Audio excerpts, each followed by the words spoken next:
All right, welcome back. So in the last video, we talked about tracking and why it matters and how to start with the foundations of knowing your portion sizes. So if you haven't watched that video yet, you can go back and start there first. But everything we're talking about today kind of builds on that directly.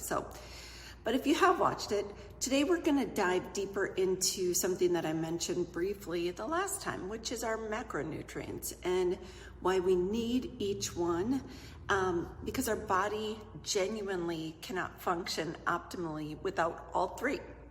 And what we're gonna talk about what each one does behind the scenes, especially in this season of our life. So this is one of my favorite things to talk about because once it clicks, it changes the way you look at your plate.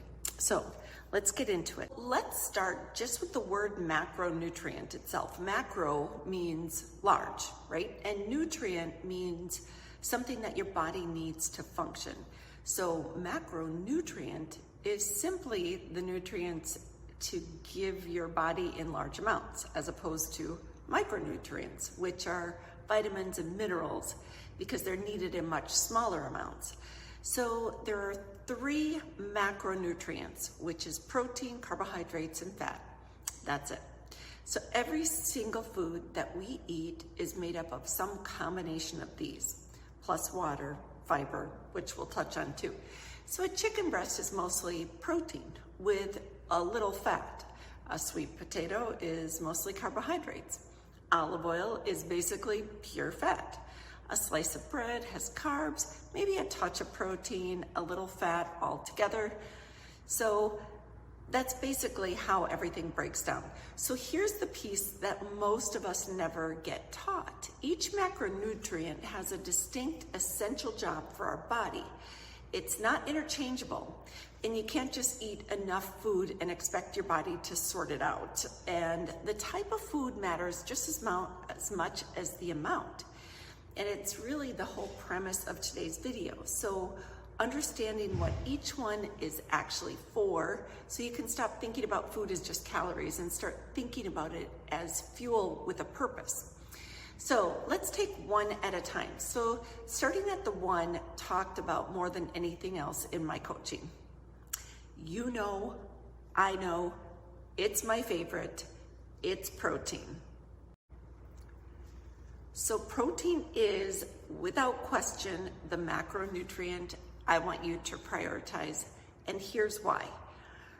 What protein is made up of is amino acids, and amino acids are literally the building blocks of our body.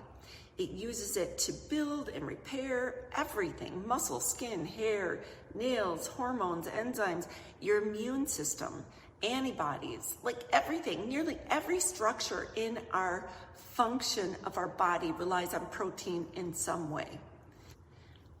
And here's the part that's specific to us. Starting around our 40s and accelerating through our 50s and 60s and beyond, we naturally begin losing muscle mass. This is called sarcopenia. And if left unaddressed, we can actually lose somewhere in the range of 3 to 8% of our muscle mass per decade after 30. And that rate speeds up after menopause, and that's not a small thing. Muscle is what keeps us strong enough to carry our own groceries, get up off the floor without help, catching your balance if you trip, and staying independent for decades to come. And the direct connection that you cannot build or even maintain muscle without adequate protein is, no matter what or how much strength training you do, think of strength training as the signal telling your body, build muscle here, and protein as the actual raw material your body uses to do the building. So without enough protein, that signal has nothing to work with.